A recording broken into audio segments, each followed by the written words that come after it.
خب اصلا بذارید ادامه بدیم اصلا در توضیحاتمون میگیم. ما غیر ارگانیک ها رو داریم که راجعشون زیاد حرف زدیم که دو گروه هن، یا ماهیت فکری هن که بهشون میگیم تاوت فرم، یا موجودی از یک دنیای موازی دیگه هن که دیگه تاوت فرم نمیشن دیگه، از یه دنیای موازی دیگه هن. و حالا شامل چه چیزهایی میتونن باشن؟ حالا چه میدونم، جن و پری و هرچی که اسمشو میذارید میشن اینا. تو دنیای ما اینا خیلی کمن، خیلی نایابن. خیلی از آدم فکر میکنن الان با اینا سر کار دارن، 99% با اینا سر کار دارن. ماهیت فکری. چرا؟ چون اینا به شدت از فلز و چوب، فلز و پلاستیک فراری هن. حالا یه نگاه به دنیای دور و برت بنداز، اینجا پر از فلز و پلاستیکه. اصلا کلا اینا مشکل دارن با فلز و پلاستیک. ولی این تاوت فرما یا ماهیت فکری ها چی هن؟ غیر ارگانیک هایی هن که ما میسازیمشون. چجوری میسازیم؟ به یک ترسی هی فکر میکنیم، انرژی تابع ذهن دیگه، انرژی جایی میره که فکر میره. وقتی داریم به یه ترسی فکر میکنیم، هی داریم بهش انرژی میدیم، کم کم یه توده انرژی شکل میگیره و هی ما بهش بیشتر فکر میکنیم، هی این توده بزرگتر و قدرتمندتر میشه. پس دور و بر ما الان پر از این تاوت فرماست. تاوت فرمایی که حالا از نظر ترسن، آرزوان یا هر چیزی و ما داریم میسازیمشون. این تاوت فرما و کلا هم اینا میتونن چه کار بکنن؟ تنها کاری که میتونن بکنن تاثیرگذاریه. این کلا غیر ارگانیکا تاثیرگذاری روی احساسات ماست. یعنی بخش زیادی از اون خوشحال و ناراحت شدنهای رویای ما توسط اینا اتفاق میفته. چرا؟ در حالت عادی اینا خوراکشون انرژیه، میخوان از ما انرژی بگیرن. در حالت عادی زورشون نمیرسه. باید ما ضعیف بشیم، در یک شرایطی قرار بگیریم که بتونه از ما انرژی بگیرن، که یعنی بهشون انرژی بدیم. چه موقع‌های ما ضعیف میشیم؟ وقتی که خوشحال میشیم یا وقتی که ناراحت میشیم. هر موقع ما تسلطمون روی احساساتمون از دست میره، یعنی بدون هیچ تسلطی ما خوشحال یا ناراحت میشیم، ما ضعیف میشیم، میتونن از ما انرژی بگیرن.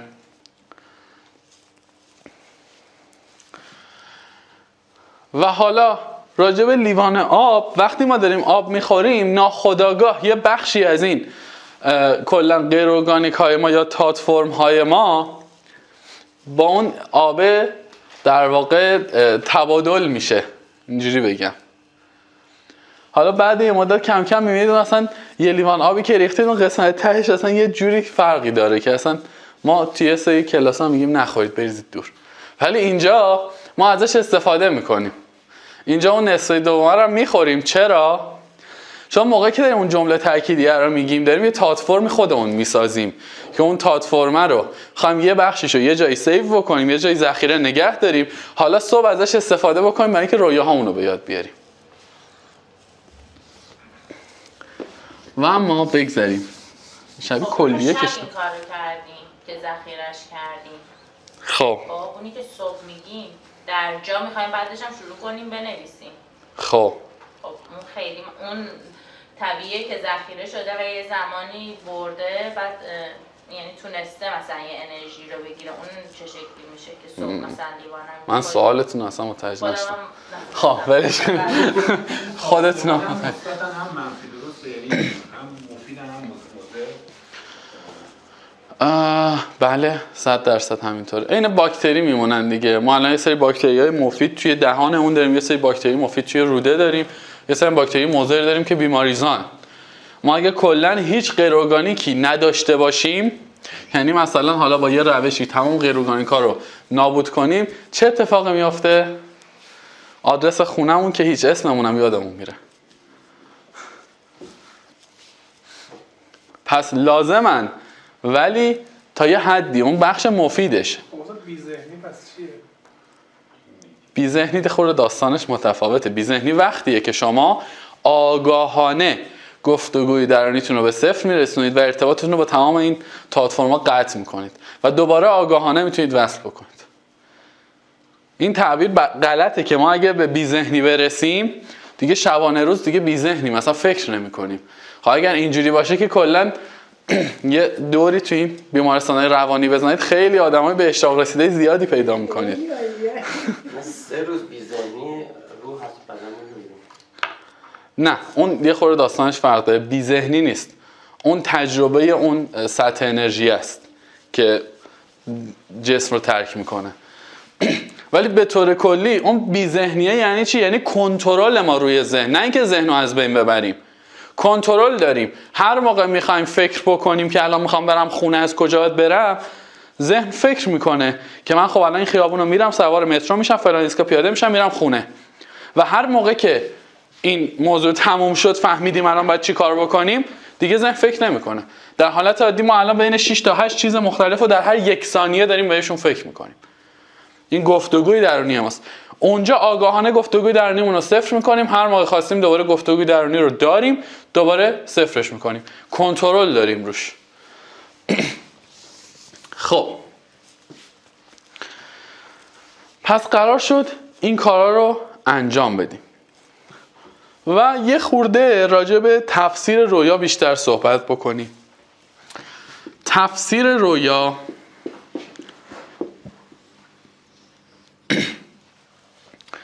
گفتیم که زبان رویا زبان اسطوره است، یعنی با اسطوره با ما صحبت میشه، مگر بعضی رویاهای خاص که سطح انرژی ما اونقدر بالا میره که بدون هیچ اسطوره‌ای بی واسطه مستقیما مثلا یک اتفاقی رو در آینده میبینیم، بعد اون اتفاق پیش میاد. واقعا خیلی کم پیش میاد یه همچین خوابی رو ما ببینیم. عموما وقتاییه که یه پیچ تندی توی زندگی ما شکل میگیره که ما یه همچین خوابی رو میبینیم. ولی در حالت عادی رویا به وسیله یک سری واسطه با ما صحبت میکنه، پیامشو با واسطه به ما منتقل میکنه. اون واسطه ها اسطوره‌اند، با واسطه اسطوره ها این کار رو میکنه. حالا این اسطوره ها میتونه چیا باشه؟ توی رویا میبینید مثلا یه ساحل یا یه درختیه، یه نوشته روی ساحل، یه حالا چه میدونم یه مرغ دریایی هم اونجا نشسته تو ساحل. همه اینا میتونن اسطوره باشن دیگه، هر کدوم از اینا یک مفهومی داشته باشن. لازمه این تفسیره اینه که ما با اسطوره ها تا حدی حداقل آشنا باشیم. اوایل میتونیم هر اسطوره‌ای که توی رویامون به شکل مشهود دیدیم رو بریم توی کتابای اسطوره شناسی توی اینترنت سرچ بکنیم، ببینیم منظور اون اسطوره چیه، اون اسطوره چه معنایی داره. حالا در قدم‌های بعدی اون اسطوره ها رو کم کم میتونیم خیلی بیشتر خودمون بشناسیم و خودمون همین که داریم رویایی که نوشتیم و میخونیم معنا کنیم.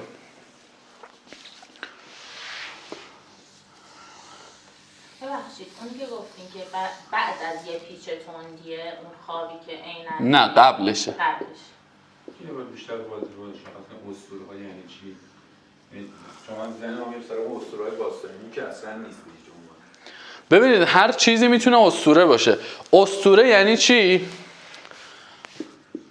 اسطوره بیان یک کل در یک جزء. تعریفش رو من تو این جمله میدونم. یعنی چی؟ یعنی یک اسطوره یه نمادیه که داره یک کلی رو توی همین یه نماد به شما نشون میده. چجوری؟ بذارید یه مثال ساده بزنیم. مثلا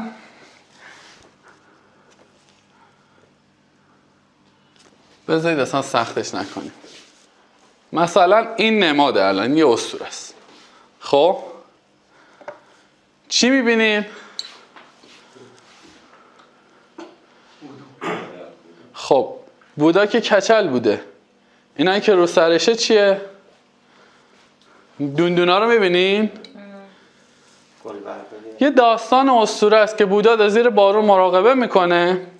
حلزونا میان رو سرش اینجوری دوره هم قرار میگیرن که سرش خیس نشه.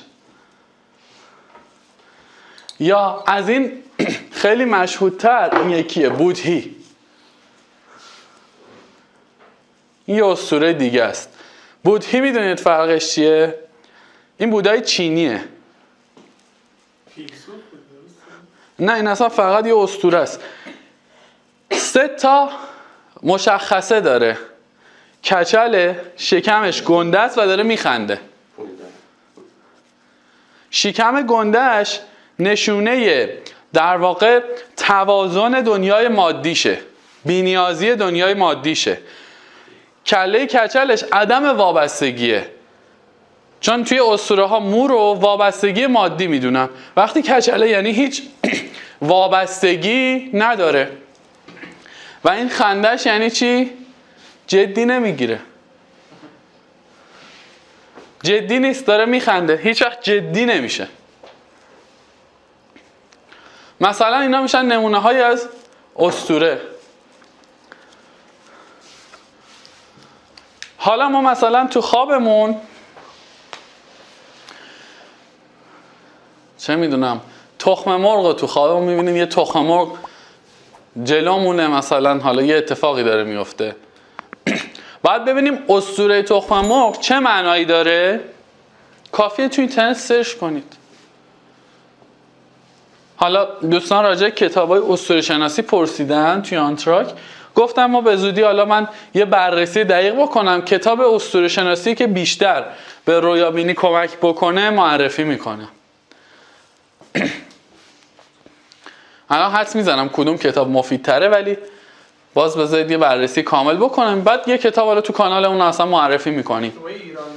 فارسی دیگه، ترجمه شده، ایرانی که نه. مثلا اگه تو خواب ببینیم که موامون رو تراشیدن، یعنی که اون وابستگی داره از بین میره.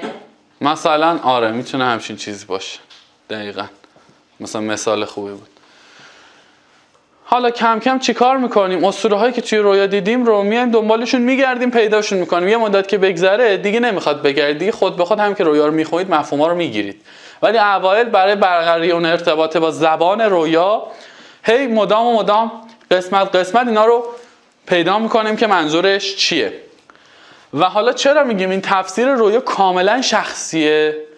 چون مثلا میگم اون هفته پیش یه مثالی زدم، حالا الان میخوام یه مثال متفاوت بزنم. مثال متفاوت چی بزنیم؟ مثلا ایشون خواب میبینن که موهاشونو تراشیدن، یعنی اون وابستگی مادیشون داره از بین میره. حالا یه نفر دیگه خواب ببینه موهاشو دارن میزنن، شاید منظورش این باشه کل اموالشو داره از دست میده. شاید مثلا اون شخص الان داره یه قراردادی میبنده، وقتی این خواب میبینه میفهمه که الان سرش کلاه میره، کلا اموالشو از دست میده. مفهوما شخصی، شخص به شخص بر اساس شرایط زندگی تعریف میشه. ما اسطوره کلی رو میفهمیم، بعد اون اسطوره که در رویا دیدیم بر اساس شرایط الان زندگیمون معنا پیدا میکنه در زندگی ما.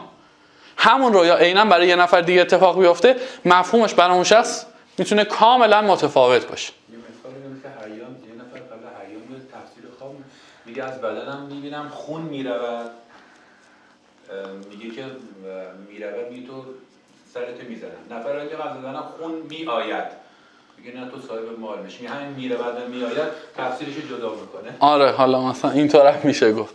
شخص با شخص پس متفاوت میشه.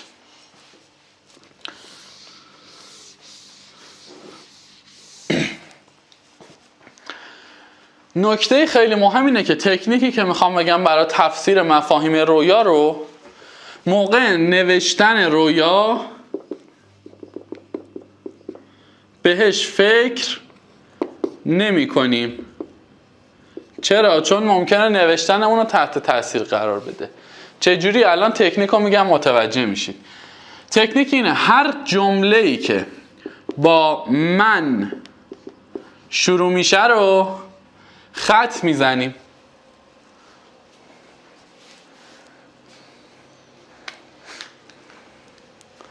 و هر کاری که ما انجام دادیم رو هم خط میزنیم. چرا؟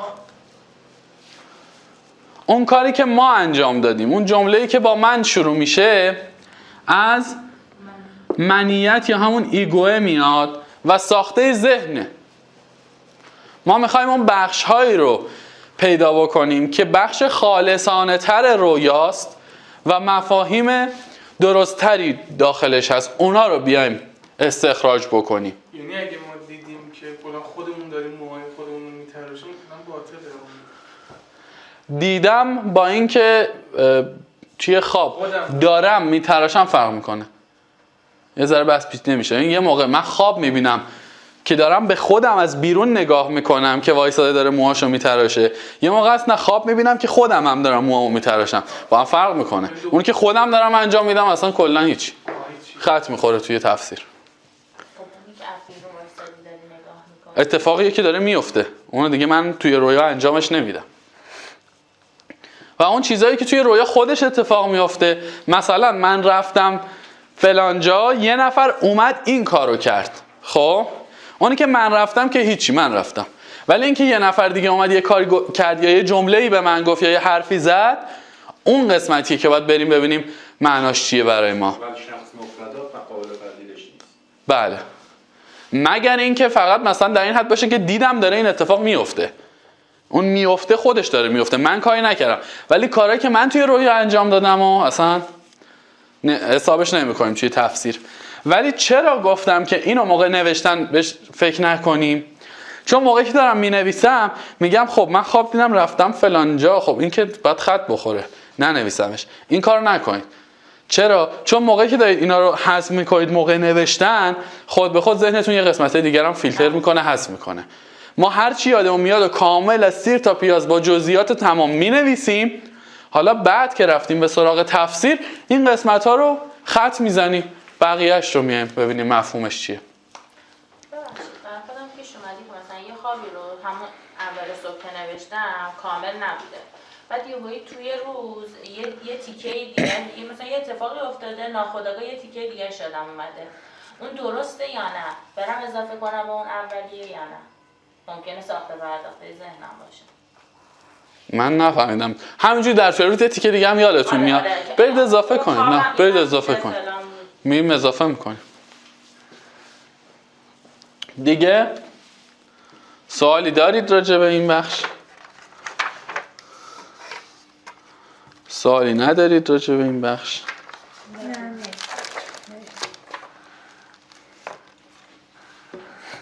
خب در آخر من یه توضیح راجع به دوره بسیار جامعی که قرار برگزار کنیم بدم.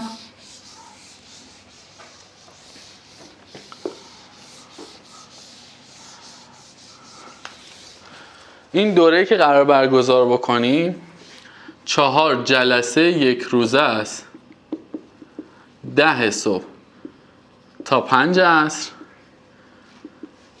که 5 ساعت آموزش هر جلسه. یعنی این دورمون 20 ساعته که 2 ساعت هم بینش آنتراک داریم، یعنی یه نیم ساعت صبح آنتراک داریم، یه 1 ساعت آنتراک ناهار یا پذیراییه و یه نیم ساعت هم دوباره عصر آنتراک داریم. 5 ساعتش آموزشه، هر جلسهش که جمعاً میشه 20 ساعت این دورمون و تاریخاش به این ترتیبه. من چون حافظه ضعیف دارم نه شوخی میکنم، چون خیلی برنامه هامون فشرده است قبل از عید، من یادم نمیمونه. 5 بهمن، 19 بهمن، 3 اسفند، 4 تا جمعه است و 17 اسفند. 1 هفته در میونه. در این دوره چه چیزایی رو بهتون میدیم؟ جزوه تمام رنگی همون اسلایدایی که در واقع آموزش داده میشه رو دریافت میکنید. فایل صوتی جلسات رو دریافت میکنید. یک سری تمرین داریم و چه چیزهای پیشرفته تری از این چیزهایی که امروز گفتیم میگیم. تمام این نکاتی که امروز گفتم، تمام نکاتی که توی کارگاه هفته قبل گفتم که یه مقدارش متفاوته که توی حالا کانال فایل صوتیش هست، دوست داشتید برید اونم گوش بکنید. تمام اینایی که گفتم و خیلی پیشرفته تر از اینا رو فقط تو جلسه 1 میگیم. جلسات بعدی میریم مراحل پیشرفته تر رویا، و اصلا میریم سراغ این که چجوری دو نفر با هم رویای مشترک ببینن، اون دو نفر یه جوری هم فرکانسی انجام میدن، بعد میریم رویابینی جمعی که اصلا دست جمعی رویا ببینیم و کنترل رویا رو میگیم. کنترل رویا رو هم داریم دقیقاً 100%، چون بخش آگاه شدن رو داریم، بعد کنترل رویا رو داریم که خود کنترل رویا چند بخش داره که حالا بگذاریم و دیگه به این ترتیبه. خب اگر سوال دیگه ندارید مرسی. خیلی خسته نباشین. خسته نباشید.